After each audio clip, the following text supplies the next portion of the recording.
우리 퀴즈 아시는 분은 손을 들어주세요. 계시록에 우리가 많이 들어서 다 아셔요. 계시록에 7교회가 나옵니다. 7교회 중에서 하나님께 칭찬받은 교회가 2교회가 있습니다. 어느 교회일까요? 응? 네, 빌라델비아 교회. 우리 지난주에 본 빌라델비아 교회. 그 다음에 서머나 교회. 잘하셔요. 빌라델비아 교회는 그러면은 어떠한 칭찬을 받았나요? 하나님께? 지난주에 배웠어요? 들었어요? 그렇죠. 작은 능력을 가졌는데 그 작은 능력을 가지고도 하나님의 예수님의 이름을 배반하지 않았고 말씀을 굳게 지켰던 교회. 그래서 우리 주님께서 칭찬하셨어요. 그러면 서문학교회는요? 잘 모르시겠어요. 이제 다 기억하세요. 우리가 칭찬받은 교회를 우리가 표본으로 삼아야 돼요. 그래서 우리도 그런 믿음 생활을 해야만 칭찬을 받을 수 있기 때문에 이 하나님의 말씀은 하나님이 우리들에게 이렇게 살아야 된다고 교훈으로 주시는 말씀이기 때문에 서문학교회는 궁핍한 자 같았어요. 참 부자인 가난한 교회 같았는데 영적으로 힘이 있는 교회였어요. 그래서 하나님 보시기에는 부한 교회, 사람이 보기에는 궁핍하고 어려운 교회 같았는데 하나님 보시기에는 부한, 영적으로 부자인 교회, 하나님의 영광 위에서 잘 살았던 교회가 이 서문학 교회입니다. 그럼 오늘은 데살로니가 전서의 말씀인데 데살로니가 전서는 그러면은 어떤 교회를 향해서 기록한 말씀일까요? 데살로니가 전서는 데살로니가 교회를 향하여서 사도 바울과 실라가 합동으로 기록한 말씀이 데살로니가 전후서의 말씀인데요. 그러면 우리가 이 데살로니가 교회가 어떤 교회인가를 또 알아야 하잖아요. 데살로니가 교회가 어떻게 생긴 교회이고 데살로니가 교회가 어떻게 생겼기에 이 데살로니가 교회도요 칭찬받은 교회예요. 계시록에는 기록되어 있지 않지만은 사도 바울이 굉장히 칭찬한 교회가 이 데살로니가 교회인데 이 데살로니가 교회가 어떻게 만들어졌는가, 창립이 어떻게 되었는가, 이 사도 바울과 실라가 데살로니가라고 하는 이 지역에 들어가서 복음을 전하려고 들어갑니다. 사도행전 17장 5절에서 10절까지 나와 있는 말씀인데요. 이 복음을 전하러 들어가서 그 데살로니가 지역에서 3주 동안 머물러요. 3주 동안 머무르면서 이 주일만 되면은 이 회당에서 유대인들과 성경을 가지고 토론을 하기 시작합니다. 사도 바울이 예수님을 알기 이전에는 누구였어요? 유대인이었잖아요. 예수님을 알기 이전에는 사도 바울이 유대인이어가지고 굉장히 예수님 믿는 사람을 잡아 죽이는 일에 앞장섰고 핍박하고 포행하였던 그러한 사도 바울이 예수님을 믿은 이후에 예수님 은혜 안에서 새롭게 이 영적인 것이 정립이 바로 됐잖아요. 그리고 난 이후에 이제 유대인들과 이 말씀을 갖고 토론을 하는데 사도 바울의 목적은 하나입니다. 사도 바울이 전하는 말씀의 핵심은 하나예요. 누구를 전하느냐? 예수 그리스도를 전하는 거예요. 당신들이 죽였던, 당신들이 못 박았던 그 예수님은 나를 위해 죽으셨고 그 예수님은 살아나셨고 그 예수님은 부활하셔서 다시 오실 것이라고 하는 이 예수의 생명에 대하여서 토론을 하고 전하기 시작합니다. 몇 주 동안요? 3주 동안. 그런데 하나님의 놀라운 역사가 하나님이 이 사도 바울과 신라가 얼마나 확신에 찬 말씀으로 전했는지 말씀이 능력이 되어서 그곳에 있는 많은 사람들이 복음을 받아들이기 시작하는 거예요. 유대인들이. 그리고 이방인들이 복음을 받아들이기 시작해서 그들이 개종을 하고 예수님을 믿기를 작정합니다. 그러니까는 이제 유대인들이 예수님을 믿기로 작정하고 예수님을 잘 섬기는 그러한 교인이 되었어요. 교인이 되니까 이 기존에 있던 그 유대인들이 가만히 있겠습니까? 아니잖아요. 그러니까는 그 지역에 불량배들을 모아다가 폭동을 일으켜요. 폭동을 일으켜서 사도 바울을 그 유대인의 회당에서 내어 쫓아버립니다. 쫓아버립니다. 내어 쫓아버릴 때 이제 그 안에서 말씀으로 변화받은 그 교우 중에 누가 있었냐면은 야손이라고 하는 사람이 있었어요. 그 야손이라고 하는 그 집에 들어가서 사도 바울은 계속 복음을 전하기 시작하는데 이 폭등을 일으킨 사람들이 사도 바울을 잡아다가 많은 공회 앞에 세워서 재판을 받게 하기 위해서 그 야손의 집에 들이칩니다. 그랬을 때에 이 야손이 이 사도 바울과 실라를 피난을 시켰어요. 숨겨 놓았어요. 그리고 그곳에 그곳에 함께 있었던 야손과 많은 교우들이 공개적인 그런 회당에서 모여서 공개 비판을 받습니다. 그리고는 거기서서 이제 벌금을 내고 다시 집으로 돌아와요. 집으로 돌아와서 사도 바울을 베레아 지역이라고 하는 그 지역으로 피신을 시켜가지고 보내요. 그래서 이 데살로니가 교회가 이렇게 형성이 된 교회예요. 짧은 복음 안에서 이렇게 핍박 가운데에서 이방인들, 유대인들이 살고 있는 그 황무지와 같은 그 척박한 땅에 들어가서 복음이 능력이 돼가지고 힘이 돼서 결국은 그 많은 사람들이 예수님을 믿는 그러한 복음의 귀한 사역지가 형성이 돼서 데살로니가 교회가 이렇게 만들어졌어요. 그리고는 이제 이 사도 바울은 피난을 가서 베레아 지역에 가서 이제 복음을 전하고 여기저기 복음을 전하러 다니기 시작하는데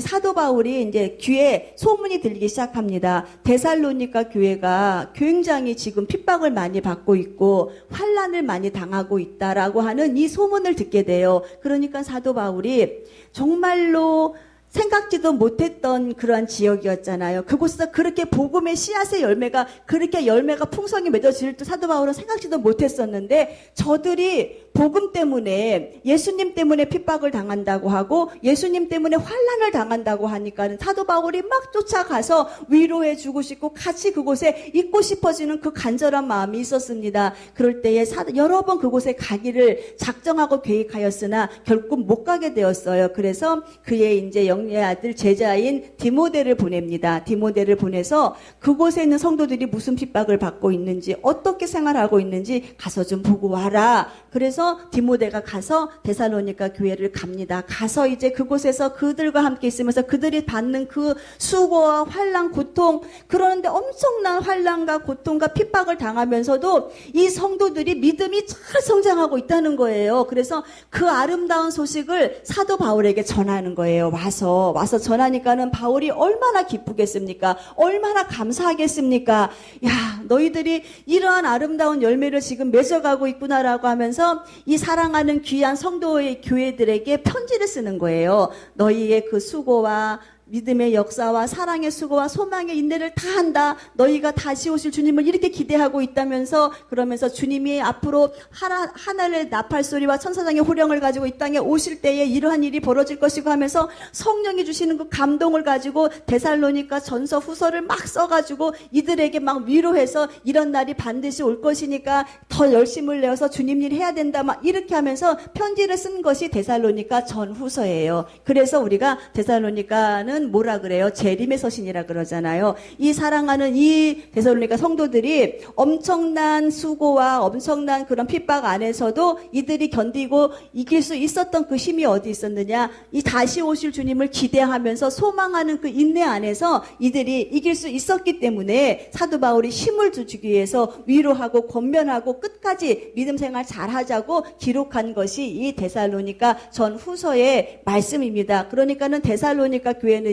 이방인 중심으로 살았던 그 지역 안에서 이방인들이 예수님을 믿기 시작하고 정말로 이렇게 복음이 어떻게 봐서는 스쳐 지나간 곳인데 이 스쳐 지나간 그 곳에 하나님께서 역사하시기 시작하고 이 사람들이 우리가 금요일날 구역 예배 때 말씀드렸던 것처럼 이 데살로니가서 2장 13절의 말씀에 보면은 이 주의 종의 입을 통하여 나온 이 말씀을 사람의 말로 받지 아니하고 이 모든 말씀을 하나님의 말씀으로 받음으로 인하여서 두렵고 떨림으로 그 말씀을 이루어가고 긴장하고 지켜나가면서 믿음 생활을 잘하는 그러한 귀한 성도 성도인 것을 우리가 알 수가 있습니다. 그럼 데살로니가 교회가 어떤 교회입니까? 데살로니가 교회는 그리스도 안에 있는 교회다라고 사도 바울이 칭찬하고 있습니다. 교회에 예수님이 빠진 교회 많아요. 그리스도 밖에 있는 교회가 많아요. 그런데 이 사도 바울이 데살로니가 이 성도들을 향하여서 그 교회를 향하여서 너희는 그리스도 안에 있는 교회고 너희는 너희 안에 은혜와 평강이 있는 교회다라고 칭찬을 하고 있습니다. 그들이 살고 있는 실정은 핍박이었고 곤고였고 환난이었고 어려움이었는데 우리 사도 바울은 저들이 은혜가 있고 평강이 있는 교회다라고 말씀하시는 그 이유가 무엇일까요? 어려움과 핍박과 곤고와 환난 중에서도 이들은 하나님을 향하여서 은혜를 계속 추구하고 있었고 하나님 주시는 그 평강이 그들의 마음을 주장함으로 인하여서 환난 가운데 휩쓰이지 않았고 어떻게 합니까? 아버지를 바라보고 주님 주시는 그 힘과 능력을 가지고 감사함으로 나아가서 이겼던 교회가 이 데살로니가 교회인 것을 우리가 알 수가 있습니다. 데살로니가 교회를 바라보면서 사도 바울은 내가 너희를 생각할 때마다 너무너무 감사하다. 너무너무 감사한 이유가 무엇이냐? 너희가 많은 환난을 당하고 있고 많은 어려움이 있고 너희에게 굉장한 어려움과 핍박이 있다 하였는데 너희는 그 환난 중에서도 무엇을 지켰느냐? 신앙을 지켰다는 거예요. 믿음을 지켰다는 거예요. 주님을 사랑하는 그 마음을 가지고 믿음을 지키고 있으니 정말로 고맙다라고 사도 바울이 이야기합니다. 그러면서 서로 너희에게 사랑의 수고가 있었구나. 너희 안에 사랑의 수고를 가지고 서로 연합된 형제 지체를 소중히 여기는 마음을 가지고 사랑하고 있고 교회가 하나님의 핏값으로 세우신 그 교회를 든든히 지켜나가는 일에 있어서 최선을 다하고 있는 그들의 모습을 바라보면서 사도 바울이 너희를 생각할 때마다 내가 너무너무 감사하여서 한 성도 한 성도를 붙잡고 내가 하나님께 감사의 기도를 올려드린다라고 이렇게 말을 하고 기록하고 있습니다. 오늘 우리가 본문에 읽지는 않았지만 2절 말씀에 보면은 기도 드릴 때마다 너희를 말하였다라고 하는 이러한 말씀이 있습니다. 그 성도가 얼마나 존귀한지 사도 바울이 그 사랑하는 성도들 그곳에 있는 야손을 위해서 기도했겠죠. 많은 성도들을 위해서 한 사람 한 사람을 위해서 기도할 때마다 그 성도의 영혼을 생각하니 얼마나 감사한지 감사의 기도를 주님께 올려드렸다는 겁니다. 주의 종들이 그렇습니다. 저도 마찬가지고 사랑하는 모든 주의 종들이 그럴 거예요. 기도 시간에 앉아서 성도들을 놓고 성도들의 이름을 부르면 얼굴이 생각이 나요. 성도의 누구의 이름이 딱 부르면 한 권사님 이름 부르면 한 권사님 얼굴이 딱 생각이 나요. 그리고 한 권사님 얼굴에 생각남과 줄줄이 잘려있는 기도의 대상자, 자식들, 배우자가 쭉 생각이 나요. 그래서 이제 기도를 드려요. 기도를 드리면은요, 어떤 분은 기도를 드릴 때 굉장히 그 이름만 불러도 감사해요. 너무 마음이 감사해요. 하나님, 이렇게 존귀한 영혼, 믿음 잘 성장하게 해서 너무너무 감사해요라고 하면서 감사의 영광을 올려드리는 사람이 있는가 하면은 어떤 분은 또 그 이름만 부르면 눈물이 그렇게 나요. 눈물이 나서 하나님, 핍박 가운데서도 어려운 가운데서도 이거 믿음 지키려고 이렇게 힘쓰고 애쓰는 사랑하는 귀한 영혼을 축복해 주세요 라고 하면서 그 애절함이 있어요. 그런데 또 어떤 분은 이름을 부르면 답답해요. 하나님, 저 영혼이 언제까지 저렇게 바른 진리 안에 서지 못하고 이렇게 내 마음에 답답함을 줄까요? 라고 하면서 이 답답한 영혼이 있어요. 그러면은 내가 기도하는 주의 종의 마음도 이렇게 답답한데 성장하지 못하는 그 영혼을 바라보시는 우리 예수님의 마음은 어떠할까? 우리 예수님은 그렇게 저 영혼 사랑한다고 끊임없이 말씀하시는데 예수님의 마음은 어떠할까라고 하는 이 주님의 마음을 또 갖게 돼요, 마음속에. 그래서 우리가 주의 종이나 아니면 우리 예수님이 우리 영혼을 바라볼 때 답답하고 막 그냥 그러한 대상자가 되지 말고 우리 영혼 볼 때 너의 영혼 통해서 우리 주님이 기뻐함을 이기지 못하는 우리가 모든 삶 가운데 영광을 주님께 드림으로 인하여서 주님이 우리 영혼 바라보면서 기뻐하시는 그러한 아름다운 영적인 성장이 우리에게 있어야 되지 아니하겠는가 하는 생각이 듭니다. 이렇게 사도 바울이 그들의 영혼을 바라보니까는 이렇게 감사하게 하나님께 기도 올려드렸던 것처럼 우리 사랑하는 모든 성도들, 우리 사랑하는 귀한 이 시간에 예배하는 우리의 심령은요, 하나님이 우리를 통하여서 주님이 우리를 바라볼 때에 우리의 영혼 통해서 마음이 시원하고 마음이 기쁘고 마음이 막 우리 주님이 평강과 기쁨과 감사가 넘칠 수 있으리만치 믿음에 성장할 수 있는 우리 모두가 되시기를 주님의 이름으로 축원드리겠습니다. 바울이 데살로니가 성도들의 신앙을 보고 하나님께 감사한 것이 무엇이었는가? 우리가 오늘 말씀에 사랑의 수고가 있고 소망의 인내가 있고 믿음의 역사가 있었다라고 이렇게 지금 말씀 제목을 적어놨는데, 이 데살로니가 교회 성도들에게는요 특징이 있었어요. 이들이 믿음 생활함에 있어서 이런 특징적인 믿음 생활을 하였기 때문에 칭찬받는 믿음 생활을 하였고, 이런 특징적인 믿음 생활을 하였기 때문에 이 데살로니가 성도들은 이기는 성도가 되어서 아버지께서 지금 그 영광 가운데 이 사랑하는 성도들을 지금 얼마나 칭찬하시고 주 천국 나라에서 주님과 함께 사는 그 영광을 누리지 않고 지금 누리고 살고 있지 않겠습니까? 이 데살로니가 교회 성도들은요 믿음의 역사가 있었고 사랑의 수고가 있었고 소망의 인내, 이 세 가지의 마음이 있었다. 그러면은 첫 번째 우리가 믿음의 역사를 한번 생각해 봐야 돼요. 믿음의 역사가 무엇일까? 무엇이 믿음의 역사? 어떠한 모습을 가지고 살았길래 너희에게는 믿음의 역사가 있었다고 사도 바울이 이렇게 칭찬을 하였을까? 그럼 믿음이 무엇입니까? 믿음이. 우리는 믿음이 무엇이냐 물어보면은 이 히브리서 11장 1절에 기록하고 있는 것처럼 우리는 믿음에 대한 정의를 다 이야기를 잘해요. 믿음은 바라는 것들의 실상이요 보지 못하는 것들의 증거다라고 말씀하면서 우리가 믿음에 대한 정의를 참 잘 알고 있어요. 믿음은 바라는 것들의 실상, 보지 못하는 것들의 증거. 그러니까는 실제로 내가 보지는 못하지만은 내가 그것을 바라보면서 그 바라봄을 가지고 내가 기도하면서 내 것으로 만드는 것. 그래서 결국은 그 바라보지 못할 일들이 내 삶 가운데의 증거로 나타나는 것이 믿음이다라고 하면서 이 믿음에 대한 정의를 잘 아주 내리고 있습니다. 아무것도 가지고 있는 것이 지금 나에게는 없어요. 보이지 않아요. 그러나 이것을 내가 실제로 있는 것처럼 바라보는 거예요. 내 자녀들이 지금 이 자리에 나와 있지 않아요. 내 남편이 이 자리에 나와 있지 않아요. 그러나 내가 믿음의 눈을 열어서 내 사랑하는 자녀들과 내 남편과 우리 가족들이 이 자리에 앉아서 예배하는 것을 바라보는 거예요. 바라보고 그 믿음을 가지고 하나님께 담대하게 나가는 거예요. 이 믿음의 기도를 가지고 나가서 하나님, 이 믿음의 기도를 주님께 드립니다. 주님 말씀하셨지요. 믿음은 바라는 것들의 실상, 보지 못하는 것의 증거라고 하셨으니 나는 지금 내 눈에 내 사랑하는 남편이 이 자리에 나와서 앉아있지 않지만은 앉아있는 것을 바라봅니다 라고 하면서 하나님께 이 믿음을 주장하고 말씀을 근거하여서, 그래서 주님 내가 바라보지 못한 것이 실상으로 이루어지게 해달라고, 그래서 주님이 이루시는 그 증거자로 우리를 삼아달라고, 기적의 증거자 내가 되게 해달라고 이렇게 기도하는 것이 믿음의 기도인 것을 우리는 알 수가 있습니다. 우리가 지금 육신이 많이 아프잖아요. 육신이 아픈 사람들도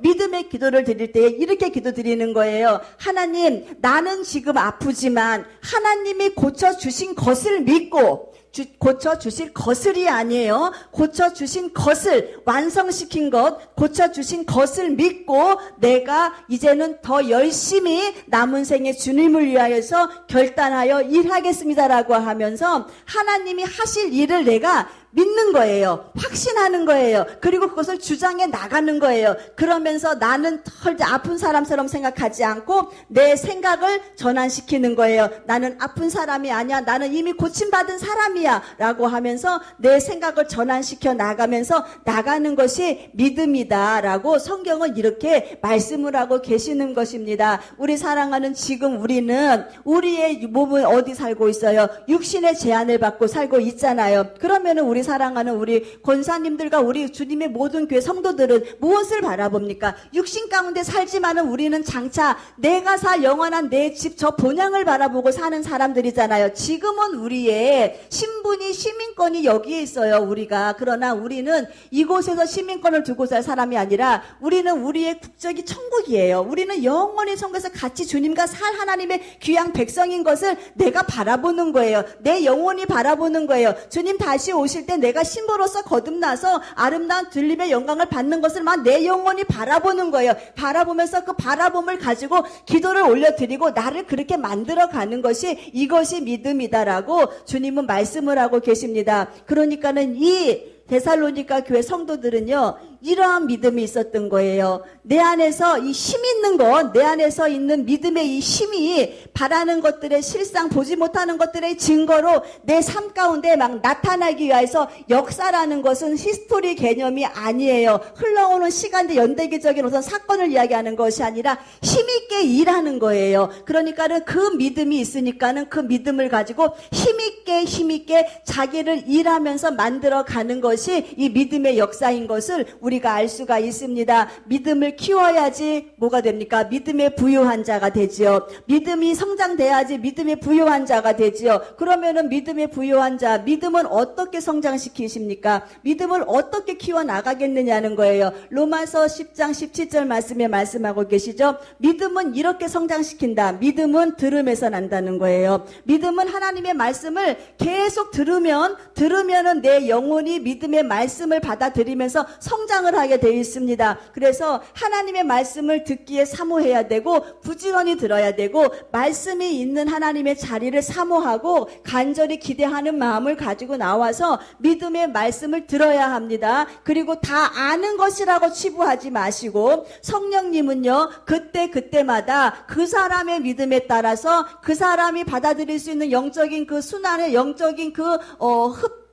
수용할 수 있는 그 그릇에 따라서 성령님이 그때마다 주시는 말씀이 틀려요. 똑같은 말씀이 지금 선포가 되고 있어요. 그런데 여러분들의 믿음에 따라서 이 말씀이 나에게 들려지는 여러 가지 감동은 틀릴 거예요. 감동은 틀리고 결단도 틀릴 것이고 어떻게 믿음의 방향을 가지고 살아야 할 것인가에 대한 자신의 순종함도 분명히 다르게 나타날 것입니다. 그렇기 때문에 들은 말씀이라고 무시할 것이 아니라 우리 들은 말씀 또 듣네 그 유혹에 넘어가서는 안 돼요. 말씀이 생명이 되어서 내 영혼 성장시키고 말씀이 능력이 되어서 나의 삶을 변화시키고 말씀이 기적이 되어서 내 환경을 변화시킬 수 있다라면은 이 말씀은 들어도 또 듣고 또 들어야 돼요. 그래야만이 우리의 믿음이 성장할 수 있습니다. 자녀들 잘 되시기를 원하시잖아요. 우리가 번창하고 잘 살기를 원하시잖아요. 하나님이 너희가 잘 될 수 있고 너희가 잘 살 수 있고 너희 자녀가 복 받을 수 있는 비결을 신명기서 6장에 말씀하고 계셔요.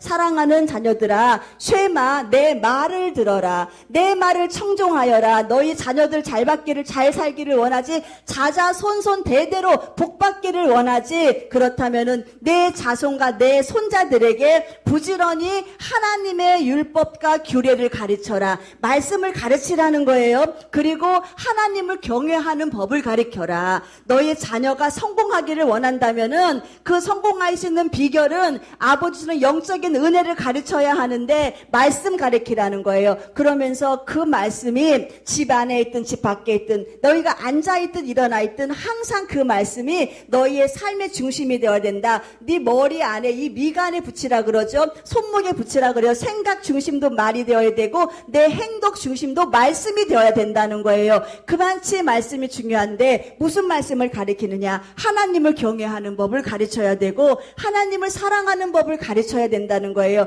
그래서 하나님의 말씀은 믿는 자 속에 역사하기 때문에 이 생명의 말씀을 받아들여서 부지런히 들은 사람들은요, 부지런히 듣고 이 말씀을 양식으로 삼는 사람들은요, 믿음의 은사가 생기기 시작합니다. 믿음의 은사. 조윤기 목사님은 과거에 본인이 막 신유의 은사를 막 나타내셨을 때에 우리 학생들한테 한번 오셔가지고 그 말씀을 하셨어요. 우리가 이제 학교 다닐 때, 신학교 다닐 때, 이 오리엔테이션 때 그 조 목사님이 오셔가지고 이제 본인의 간증을 하시면서 나는 하나님한테 신유의 은사 달라고 기도한 적이 없다. 내가 병을 고치고 내가 많은 사람의 기적을 일으키는 것은 나는 신유의 은사를 받아서 하는 것이 아니라 나는 믿음의 은사를 받았다.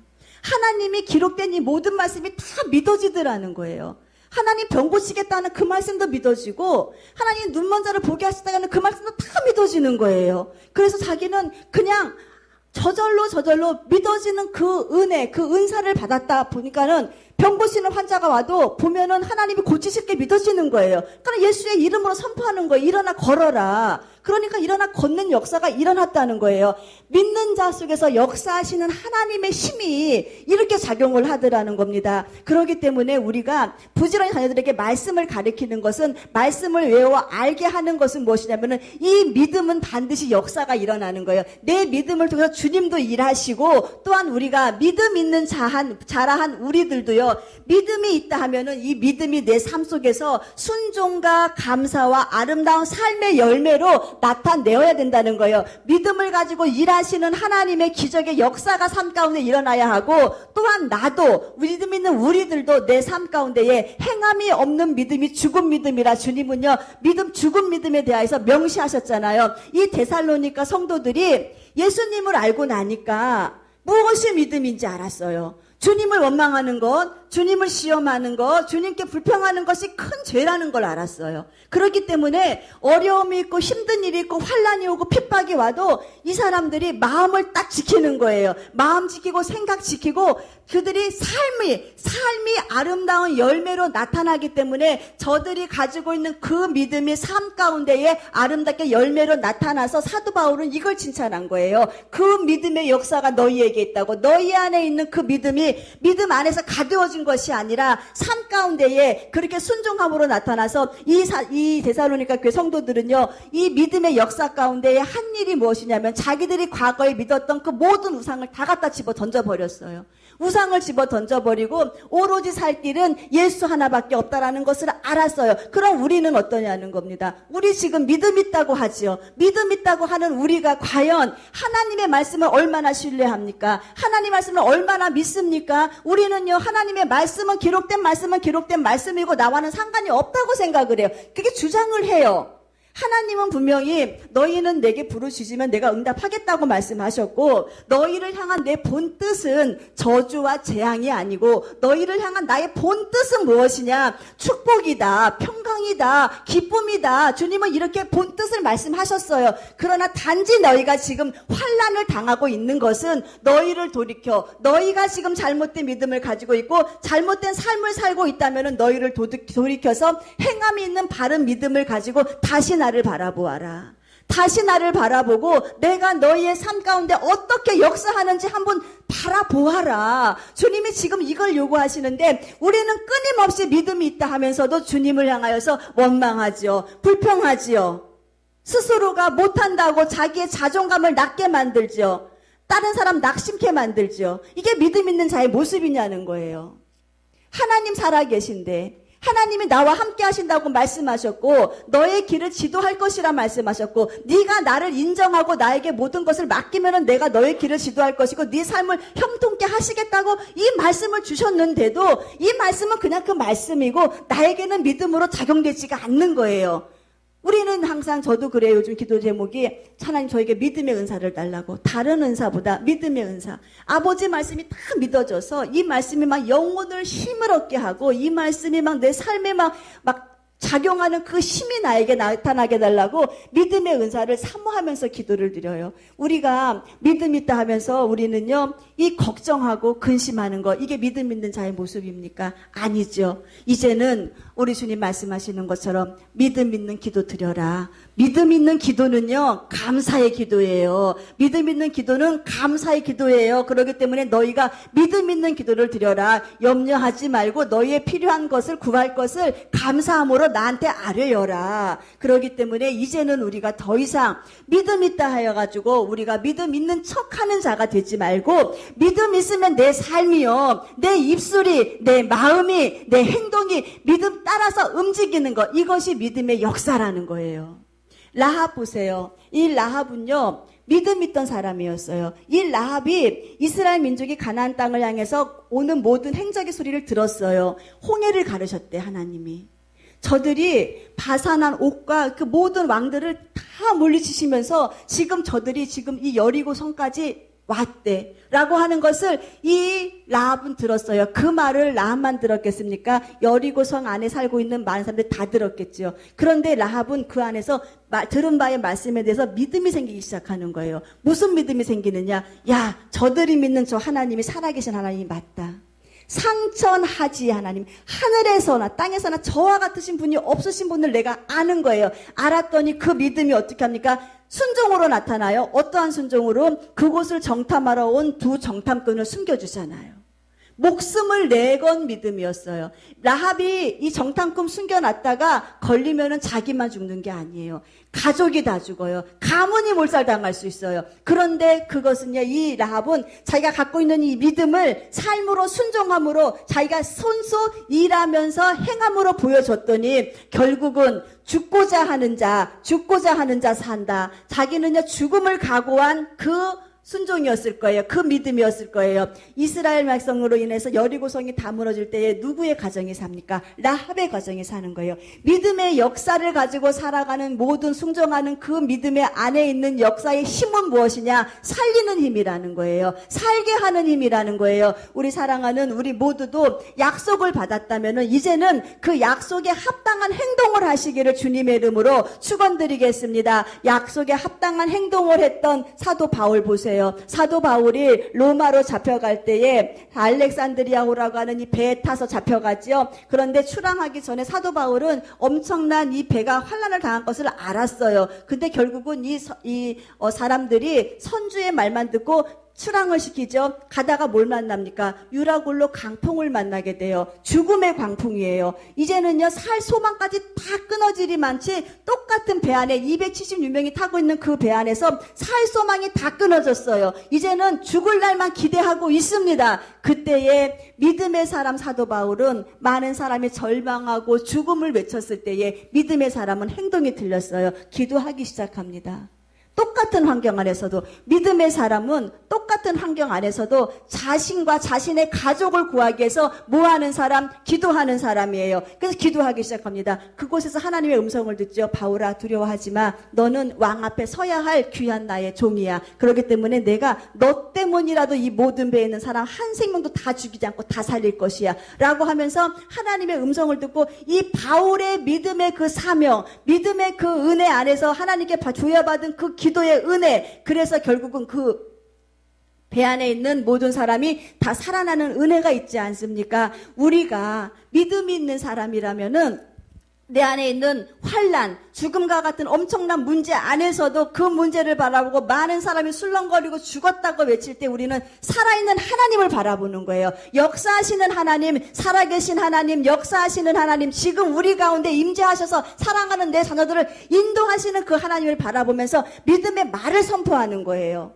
이것이 역사가 하나님이 일하시는 그러한 은혜의 아름다운 믿음인 것을 우리는 이제 마음 가운데 가지고 준비하시고, 우리 사랑하는 모든 성도들, 우리는요, 이제는 믿음을 갖고 있다면은 내가 무엇을 버려라? 우상 버려라. 내 안에 우상이 무엇인가 한번 생각해 보세요. 나 지금 무슨 우상 갖고 있지? 자식의 우상, 물질의 우상, 건강의 우상, 내가 지금 갖고 있다면 이걸 버려야 돼요. 이것이 이 데살로니가 성도들은요, 이걸 버렸다는 거예요. 자식이라고 하는 그 우상을 집어 던져버렸고, 물질이라고 하는 우상을 집어 던져버리고, 하나님이 기뻐하지 않는 모든 우상을 다 집어 던져버리고 그 우상의 자리 안에 주님 갖다가 딱 모시고 살았더니 그 믿음은 결코 쇠하지 아니하고 소망 안에서 소망을 이끌어가는 그러한 놀라운 믿음인 것. 그렇기 때문에 칭찬받은 것을 우리가 이제는 말씀을 통해서 압니다. 더 이상 이제는요, 마음은 원이라 육신이 약하다, 이건 스스로 핑계예요. 이거에 핑계에 속아 넘어가지 마세요. 내가 마음이 원하면은 내 육신도 따라 나가서 행함 있는 믿음을 가지고 우리 주님께 영광 올려드리시기를 주님의 이름으로 축원드리겠습니다. 이 사랑의 수고에 대해서 한번 이야기를 나눌게요. 데살로니가 교회 성도들은요, 서로 열심히 사랑하였습니다. 서로가 성도의 소중함을 알고, 이 성도는 그냥 성도가 아니에요. 알았던 거예요. 이 성도는 예수의 피값으로 산 내 영적인 내 혈육이라는 것을 알았던 거예요. 그래서 이 성도를 사랑하기를 자기의 몸같이 사랑합니다. 열심히 사랑합니다. 그래서 데살로니가서 4장 9절에 이 사도 바울이 너희가 형제를 사랑하는 것은 내가 너희를 책망할 것이 없다 그랬어요.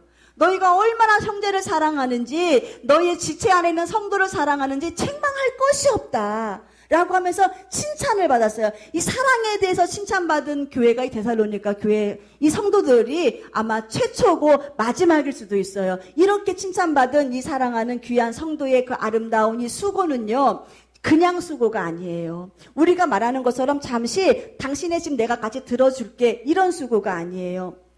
그들은 성도들이 당하는 그 수고의 짐을 나누는 것은 고통스러우리만큼 힘든 수고였다는 거예요. 무슨 수고였느냐? 한 가정이 그 유대인들의 공격을 받아서 가정이 몰살당하고 가정이 무너지고 모든 재산을 다 빼앗겼을 때에 이 성도들이 내 형제라고 생각을 하는 거예요. 그래서 다른 교우들이 와서 그 가정을 위로하고 그 가정을 다시 세워나가면서 힘쓰고 애써서 수고하는 거예요. 열심을 내자. 괜찮다. 소망이 있다. 이 소망 붙잡고 일하자. 주님이 곧 오신다라고 하면서 위로하고 그 사랑의 수고를 아끼지 않고 살았던 이 사랑하는 귀한 성도들. 이 성도들이 이 수고가 보이는 내 형제를 사랑하지 않고 보이지 않는데 하나님을 사랑한다고 주님 말씀하셨죠. 너희가 보이는 내 형제 사랑함으로 인하여서 보이지 아니하는 하나님의 사랑하는 것을 보여라. 이 말씀이거든요. 그러니까는 보이지 않는 하나님 사랑하는데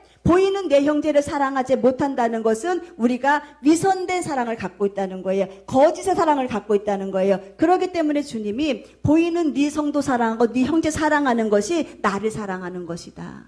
내 형제를 돌아보는 것이 나를 돌아보는 것이다. 주님이 이렇게 말씀하고 계시지 않습니까? 이 사랑은요, 증표가 따르죠. 사랑은 증표예요. 사랑은요, 이 안에서만 간직되어서 있는 것이 아니라 사랑은 내가 헌신하고 수고함으로 상대편에게 그 마음이 전하여지고 상대편의 집안이 일어날 수가 있고 상대편이 위로가 받을 수 있는 것이 이 사랑입니다. 누구 사랑하라 주님이. 사랑의 대상자가 누군가? 첫 번째 주님 사랑하는 거죠. 두 번째로 가족 사랑하는 거죠. 세 번째로 하나님이 땅 가운데 씌우신 이 모든 피조물을 우리가 사랑하는 거예요. 나라 사랑하는 거, 형제 사랑하고 교회 사랑하고 우리가 이 모든 것에 대하여서 사랑의 완전한 아름다운 모습을 갖고 주님께 나갈 때에 너희에게는 사랑의 수고가 있었다라고 주님이 우리를 칭찬하신다는 겁니다. 성도의 사랑은 무슨 사랑입니까? 주는 사랑입니까? 받는 사랑입니까?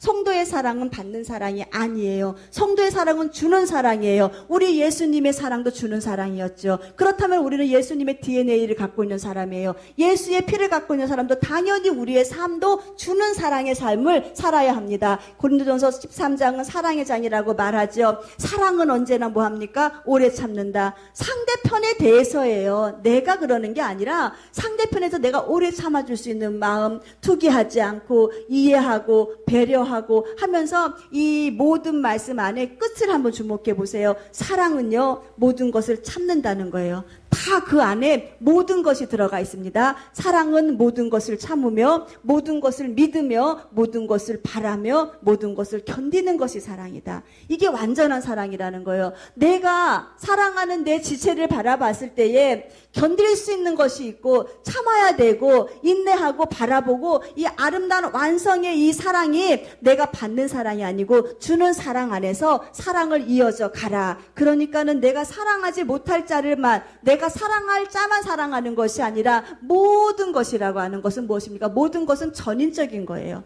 모든 것은 내가 사랑할 대상만이 아니고 사랑하지 못할 대상까지도 주님은 사랑하기를 원하시기 때문에 그를 위해서 참기를 원하시고 바람에서 소망을 가지고 잘 되기를 원하고 주님은 그 마음을 가지고 견디는 마음을 가지고 인내하면서 끝까지 그의 영혼을 책임지기를 원하시는 것이 주님이기 때문에 이 사랑을 너희가 하기를 주님이 원하신다는 겁니다. 신앙적인 핍박이 왔을 때 서로 돌아보는 이 사랑을 가지고 수고하였던 이 데살로니가 교회의 성도의 이 사랑 우리가 어떻게 적용하면 됩니까? 사랑하는 교회 사랑하세요. 사랑하는 성도 사랑하세요. 아버지가 나에게 맡겨주신 영혼들 사랑하세요. 그 영혼을 사랑함으로 인하여서 우리는 사랑을 대하여서 주님이 너의 그 수고를 아끼지 아니하였다고 하는 이 칭찬을 듣는 우리 모두가 되시기를 주님의 이름으로 축원드리겠습니다. 세 번째는 소망의 인내이죠. 소망의 인내는요, 소망도 참된 소망이 있고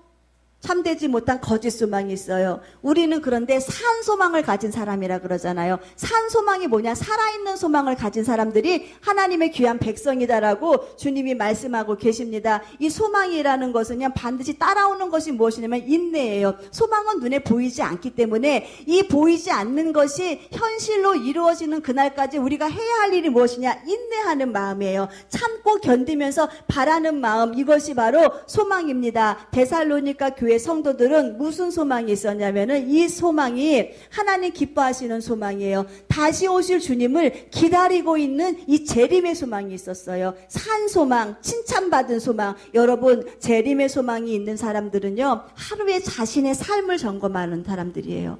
내가 지금 이렇게 지금 요 모양 요 꼴로 살다가 세상 말로 죄 짓고 요 모양 요 꼴로 주님이 원하시는 길이 아닌 그릇된 길로만 갖고 살다가 지금 이 순간에 주님 반드시 오실 텐데 주님 오시면은 나 어떻게 되지? 요 긴박함을 가지고 내가 생활을 하면은요, 하나님 앞에 하루의 삶을 드리는 데 있어서 내가 게을리할 수가 없는 거예요. 하루의 삶을 드리는 데 있어서 내가 안일하게 살 수가 없는 거예요. 내 영혼이 죄 가운데 머무를 수가 없는 거예요. 그렇기 때문에 이 재림의 소망은요, 어떤 유익이 있냐면은 회개를 시키는 데 있어서 내 영혼이 각성하고 내 영혼이 회개시키는 데 있어서 가장 크게 촉매제를 할 수 있는 것이 무엇이냐면은 이 재림의 소망이에요. 주님이 지금 당장 오신다면, 내가 지금 주님 앞에 내 영혼이 부름을 받고 올라간다면은, 이걸 생각을 한다면은요, 내가 사랑하지 못할 자가 누가 있겠습니까? 당장 일어날 일이라고 생각하면은, 1시간 뒤에 일어날 일이라고 생각한다면은, 내가 돌아보지 못할 자 누가 있겠습니까? 내가 관용 품고 앉지 못할 자가 누가 있겠습니까? 다 할 수 있는 거예요. 이렇게 이 재림의 소망이 성도 영혼 살리는 가장 중요하구나. 그래서 우리는요, 항상 주님 곧 오신다, 이 생각을 갖고 자기 영혼을 자꾸 정비시켜야 돼요. 그래야만이 내 영혼이 그 안에서 기쁨도 찾고요, 위로도 받아요. 힘든 상황 안에서도 주님 곧 오실 거야 하면은요, 위로가 돼요. 주님이 오실 때 그냥 안 오신다 그랬잖아요. 내가 속히 가리니 너에게 줄 상이 나에게 있는데 그 상 갖고 온다 그랬잖아요. 그러니까 그 상을 내가 이제 속히 받을 거야 라고 생각하면은 마음의 위로가 얼마나 됩니까? 그러면서 그 상 받기 위해서는 주님이 기뻐하지 않는 일 내가 하면 안 돼? 라고 생각하면은 내가 미워했던 사람 가서 안아주게 되고, 내가 핍박했던 사람 가서 보듬어주게 되고, 그러니까 결국은 이 재림의 소망은요, 성도의 믿음을 성장시키는데 가장 영양분이 있는 촉매제 역할을 하고 있는 것을 우리는 아는데, 이 데살로니가 성도들이 이렇게 살았다는 거예요.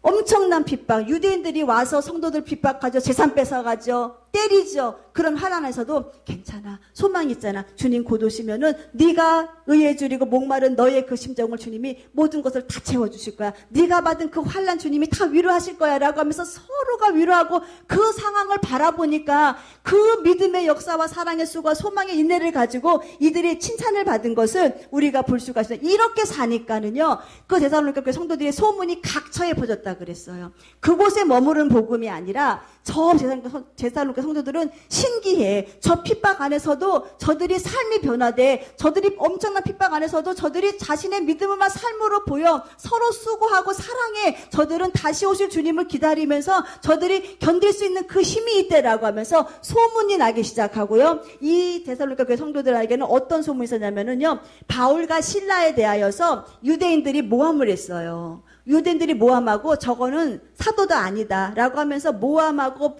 이 바울과 실라를 막 잡아 죽이려고 하는 그 일에 앞장섰을 때에 이 데살로니가 성도들은 아니다, 바울과 실라는 참 사도가 맞다 라고 하면서 이 주의 종의 편에 서서 맞서서 주의 종이 당할 그 화살을 같이 당하면서 주의 종을 밀고 나갔던 사람들, 주의 종을 보호하고 나갔던 사람들이 이 데살로니가 성도들이에요. 그러니까는 그 소문이 온 마게도냐와 아가야에 이르기까지 전 지역에 이 소문이 퍼지기 시작하면서, 야, 신기해. 저 민족, 저 백성들은, 저 사람들은 엄청난 환난 앞에서도 무엇이 기뻐서 이 기쁨의 도를, 이 복음을 기쁨의 도로 받아들이고 살았을까? 이것이 소문이 나는 거예요. 우리 민족들이 엄청나게 저를 핍박하는데 무엇이 기쁘지? 그래서 무엇 때문에 저렇게 기쁘게 살고 있지? 영적인 그 안에 있는 그 충만함이 바깥으로 표상이 되니까, 나가니까는 믿지 않는 사람들도 이 성도들을 바라보면서 뭔가가 있구나, 뭔가가 있구나라고 하면서 이 교회 성도들을 다시 한번 주목하고 바라보게 되는 것이 이 교회가 살아있는 교회로서 예수의 생명을 나타낸 귀한 사역을 감당하게 된 것을 우리가 보게 됩니다. 교회 소문 잘 나야 돼요. 교회 소문 정말 잘 나야 돼요. 교회에서 우리 교회에 말씀이 살아있고 우리 교회는 말씀 안에서 성도들이 변화되고 우리 교회는 하나님의 은혜 안에 성도가 서로 사랑하고 우리 교회는 주님이 다시 오심의 소망을 가지고 인내하며 승리하는 교회가 우리 교회라고 하는 이 소문이 잘 나야 돼요. 이 소문이 잘 날 때에 마게도냐와 온 아가야의 깔이 주의 복음이 전하됐던 것처럼 소문을 듣고 성도들은요 그 교회에 그런 실상을 보게 된다는 것입니다. 우리 사랑하는 귀한 성도들, 우리가 하나님의 은혜 안에서 기쁨과 감사함으로 핍박을 받을 때예요. 하나님 주시는 이 핍박을 우리가 기쁨과 감사함으로 받을 때에 하나님은 그 성도가 당하는 그 핍박을 우리 주님은 외면하지 아니하신다는 거예요. 스데반의 예가 그렇잖아요. 주님 복음 전하다가 돌에 맞아 죽는 그 현장에서 우리 예수님이 그 현장을 그냥 가만히 보고 계셨습니까? 일어나셨어요. 일어나셔서 위로하셨어요. 소망 주셨어요. 스데반은 그걸 바라봤어요. 그렇기 때문에 우리가 내가 당하는 환난 앞에서 말씀에 대한 기쁨을 가지고 우리가 죽으면 죽으리라고 하는 이 소망을 가지고 나아갈 때에는요 우리 하나님이 그 가정을 돌보신다는 거예요. 그 가정을 더 귀중히 여기신다는 거예요. 평안 가운데 안일하게 사는 그런 가정을 주님이 바라보시는 것이 아니라 환난 가운데서도 말씀을 기쁨의 말씀으로 받아들이고 말씀 안에 인내하며 사는 귀한 성도들을 주님은 외면치 아니하시고 나를 지키시고 보호하시는 하나님이신 것을 우리는 다시 한번 생각해 보시고 우리가 이 데살로니가 교회 성도처럼 우상되어 버리세요. 혹시 내 안에 자식의 우상이 있었다면, 물질의 우상이 있었다면, 건강의 우상이 있었다면, 정욕에 내 욕심에 가득 찬 우상이 있었다면 다 내어 버리세요. 내어 버리고 새롭게 믿음 결단하여서 이 자리에 예수님 갖다 모시고 예수의 생명 갖다 모시고 예수님 정신 갖다가 모시고 예수님의 인격 갖다 모시세요. 그리고 나도 그렇게 삶으로 인하여서 믿음의 역사의 주인공 되시고 성경이 가르치신 대로 진리의 말씀에 순종해 나가시고 그리스도에 대한 바른 신앙 가장 중요해요. 예수 그리스도에 대한 바른 신앙. 예수님 어떤 분이시냐? 예수의 생애가 이렇습니다. 우리 죄 때문에 죽으셨어요. 우리 죄 때문에 죽으시고 부활하셨어요. 그리고 주님은 다시 오십니다. 그리스도에 대한 바른 신앙, 이 바른 신앙을 우리가 잘 가지고 믿음 생활할 때에 우리는 오늘 이길 수가 있습니다. 우리 교회가 이길 수가 있고 내가 교회잖아요. 내가 이길 수 있는 방법이 무엇이냐? 바른 믿음의 가치관을 가지고 사는 거예요. 그러면 이제 한 주일 동안 어떻게 사시겠습니까? 우리 사랑하는 권사님 아까 기도드리실 때에 말씀이 한 주일간 나의 삶을 이끌어갈 수 있는 힘이 되게 해달라고 기도드리셨죠. 말씀을 드렸으면은요, 이 말씀이 여기서 머물러서는 안 되고 믿음의 역사는 삶으로 나타내는 거, 행함이 있는 믿음으로 나타내는 거, 사랑의 수고는 나에게 준 하나님의 귀한 모든 지체를 내가 수고함으로 힘쓰고 애쓰고 사랑함으로 사랑의 수고를 아끼지 마시고 이 모든 것은 주님 다시 오실 때에 우리들에게 주님이 상급 주신다고 하는 이 소망의 인내를 가지고 이겨나가시는 우리 모두가 되시기를 주님의 이름으로 축원드리겠습니다. 이 시간에 우리가 말씀을 생각하시면서 통성으로 기도드리실 때에 하나님 아버지 믿음의 결단의 삶으로 이어나가기를 원합니다. 믿음만을 가지고는 우리 주님을 기쁘시게 할 수 없습니다. 우리가 이제는 이 믿음이 내 삶 가운데에 행함이 있는 믿음으로 나타나서 예수님처럼 살게 하시고 예수님의 생각 갖고 살게 하시고 예수님처럼 사랑할 수 있는 믿음을 저희들에게 허락하시고 삶을 지켜달라고 기도하시고 환난과 핍박 가운데서도 우리 주님이 다시 오심으로 인하여서 우리가 인내하며 소망할 수 있습니다. 위로를 받을 수 있습니다. 아버지 주님 오실 때에 우리 사랑하는 모든 성도의 영혼 붙잡아 주시고 영혼 이름 불러주시고 우리 가족들의 이름 불러달라고 다 같이 통성으로 기도드리시겠습니다.